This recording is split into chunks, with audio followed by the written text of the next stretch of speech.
என்னண்ணா ஒரே கேஷா வச்சிருக்கீங்க எனக்கா? ஆமா தம்பி, உனக்கு தான் ஹாப்பி ஆயிடுவல. கண்டிப்பாண்ணா. தம்பி இதுக்கு பதிலா பேசாம 1 கோடி கொடுத்தா ஹாப்பியா இருப்பியா? நான் செம்ம ஹாப்பி ஆயிடுவேண்ணா. அப்போ பேட் மூடுலாம் வராது, உனக்கு ஹெல்த் ப்ராப்ளம்லாம் வராது, யார் மேலேயும் கோவப்பட மாட்டேன். கண்டிப்பா. சரி, அப்போ 1 கோடி பதிலா 10 கோடி கொடுத்தா லைஃபே செட்டில் ஆயிடும்ண்ணா. சரி, ஆனா 10 கோடி ரூபாய் கொடுக்குறேன். ஆனா என்ன கண்டிஷன்னா, நாளைக்கு நீ உயிரோட எந்திரிக்க முடியாது. 10 கோடி உனக்கு தான். அண்ணா 10 கோடிலாம் எனக்கு வானவே வேணாம். நான் கால் ஹேன்ஸா மட்டும் போதுண்ணா. அப்போ ஆக்சுவலா என்ன முக்கியம்னா, எவ்வளோ காசு கொடுத்தாலும் காசை விட என்ன ரொம்ப வேல்யூனா, நாளைக்கு நம்ம உயிரோட எந்திரிக்குது. So that is most valuable. ஆனால் நம்ம என்ன பண்ணுறோம், அதை புரிஞ்சுக்காம எந்திரிச்சு எனக்கு இது இல்லை, வீடு இல்லை, கார் இல்லை, அந்த காசு இருந்தால் நல்லா இருக்கும், இது இருந்தால் நல்லா இருக்கும், இது நடக்கலான்னு புலம்பினே இருக்குங்க.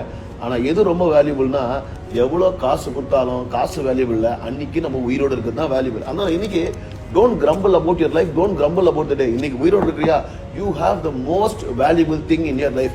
சுடுகாட்டில் இருக்கிறவங்க பேச முடிஞ்சா போய் கேட்டு பாருங்க, எத்தனை கோடி வேணா கொடுத்துட்டு அவங்க உயிரோடு இருக்கிறதுக்கு ரெடியா இருப்பாங்க. ஆனால் நம்ம காசுக்காக உயிரை விடுறதுக்கு ரெடியா இருக்கும். அதனால இன்னைக்கு if you have another day, be blessed, be happy. ஒருவேளை இன்னைக்கு it did not turn out as good as you expected. நீ ஏத்த மாதிரி சரியான நாள் வரல, ஆனா thank God, because நாளைக்கு திருப்பி you get another day to live. அதனால இன்னைக்கு இதெல்லாம் விட ரொம்ப முக்கியமானது is to be alive and enjoy the life God has given you. God bless you.